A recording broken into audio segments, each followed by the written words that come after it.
Hello, good day everyone. In this occasion, me and my partner want to explain exploring text in systemic functional grammar. Firstly, let me introduce myself. My name is Nazhifah Amaliah and my partner's name is Raihanah Zhafirah. So let's go to the material. So what's text? Text is a harmonious collection of meanings appropriate to its context, and this unity of purpose gives a text both texture and structure. We're going to texture. So texture waves the meanings of the text together into the coherent whole. Texture is what ties together the meanings of individual clauses into strands of meaning which span a text. It is through texture that individual clauses are unified into a text, that's into a cohesive whole unit of meaning. There are language elements that emerge texture. The first tie meanings together to one clause to the next to make strands of meaning that run right through the text. And the second is tie the strands of meaning in the text to the social context. So when the meanings of the text are tied together, do you know? There are two types. The first is when a meaning in one clause depends on a meaning in another clause. And the second is when a meaning in the text depends on shared knowledge of the social context outside the text. So for example, firstly, when a meaning in one clause depends on in another clause. The first is there's this girl in my class. And the second is she tried to do the backward roll. And the third is and she like her neck clicked or something. And the fourth is and she was taken to the hospital in an ambulance. So the meaning of the word she in clause 2, 3, and 4 depends on the nominal group to this girl in clause 1. And the example of a meaning depends on shared knowledge is on Friday we went to the Blue Mountains. So this is the first clause in a text. In this case, the writer used the definite article in the noun group, the Blue Mountains, because she presumes that the audience will share knowledge of the Blue Mountains. She is referring outside the text. We're going to structure. So what's structure? So text structure is the unifying structural shape that emerge from configurations of meanings that make up a text. The emergence of a recognizable structural pattern also makes it possible to compare the text with other texts of the same type. So usually in school, we learn about the text type. There are telling stories, factual informations, and persuasive. So the example of telling stories, there are recount text, narrative text, and news story. In factual information, we can learn about the factual and then the explanation. And in persuasive, we can learn about the exposition text. So in the next slide, my partner will explain more about the type of the text. Hello everyone, I'm Raihanah. So I'm going to tell about the text types. The first text type is telling stories. Telling stories are divided into three, and the first is recount text. Okay, recount text is to tell what happened, to document a sequence of events or experience, and to evaluate their significance in some way. Okay, there is a generic structure of recount text, and it is divided into four. The first is orientation, then event, reorientation, and the last is coda. And there's also a language features of recount. Okay, there are using past tenses, using temporal sequence such as on Monday, on Saturday, on Sunday, etc. And it is It focuses on specific participants such as the writer. It uses conjunctions such as done, before, after, etc. It uses action verbs such as went, walked, cooked, etc.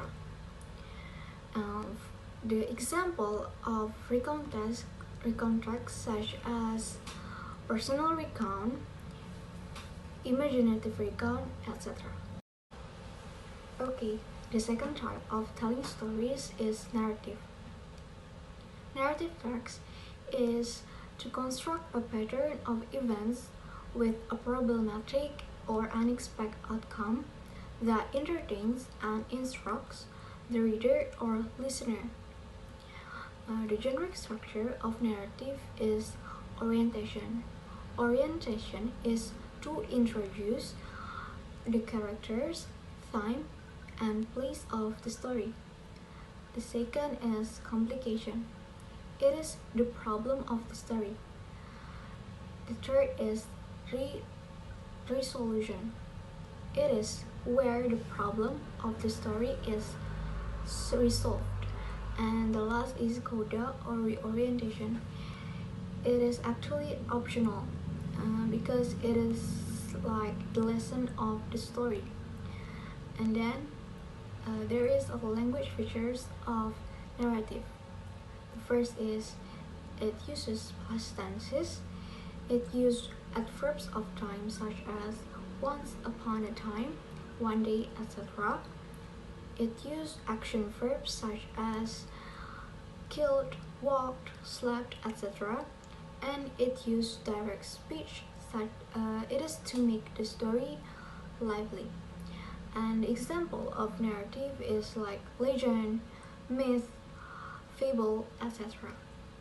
The third type of telling stories is news story. It is to chronicle and newsworthy events. And the generic structure of news story is main events. It recounts the event in summary form. The second is elaboration. It is elaborating what happened, to whom, in what circumstance. And then resource of information. It contains comments by participants, in, witnesses to, and authorities experts on the event. And the language feature of news story is it uses adverbs of time, place, and manner. It uses past tense.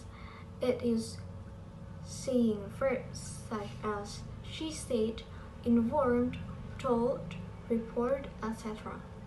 An example of news story is newspaper column, breaking information, press releases, etc. The second type of text type is factual information. Factual information is divided into two. The first is procedure. Procedure text is to give instruction on how to make or do something. The generic structure of procedure text is the aim or goal. It is to tell the purpose of the instruction. The second is materials or ingredients. It is to tell the materials that needed for the instruction. And the third is steps or method. It is the steps of how to make something. And the language features of procedure is it uses simple present tense. It uses imperative sentences. It uses adverbs of time, place, and manner. It uses temporal conjunction. And it uses action verbs. The example of procedure text is receipts, manual instruction, etc. Okay, the next is explanation. It is to explain why or how something happened. The generic structure of explanation is general of statement. It is stating the feminine issues which are to be explained, and then sequence of explanation. It is stating a series of steps which explains the phenomena, and the language features of explanations are using simple present tense, using abstract noun, it is no visible noun, using passive voice, using action verbs, and containing explanations of process. The example of explanations are the life cycle of butterfly, table diagram, flowcharts, etc. Okay, the third type of text types is persuasive. It only consists of one text type, that is exposition. Exposition is to give reasons for a point of view to try and convince others of it. The generic structure of expositions is thesis is introducing the topic and indicating the writer's point of view. And then argument. It is explaining the argument to support the writer's position. The number of arguments may vary, but each argument must be supported by evidence and explanation. And then reiteration. It is restarting the writer's point of view to strengthen the thesis. The language features of exposition. There are using simple present tense, using compound and complex sentences, using internal and causal conjunctions, and the example of exposition is a themes argument for a debate. Implications of exploring text for language education.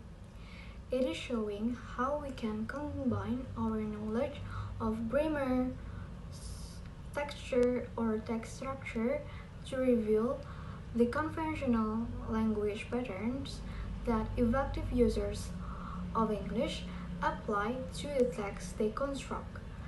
These descriptions can be very useful tools for language learners as they investigate the meanings in text and learn to control and manipulate text in order to achieve different purposes with language.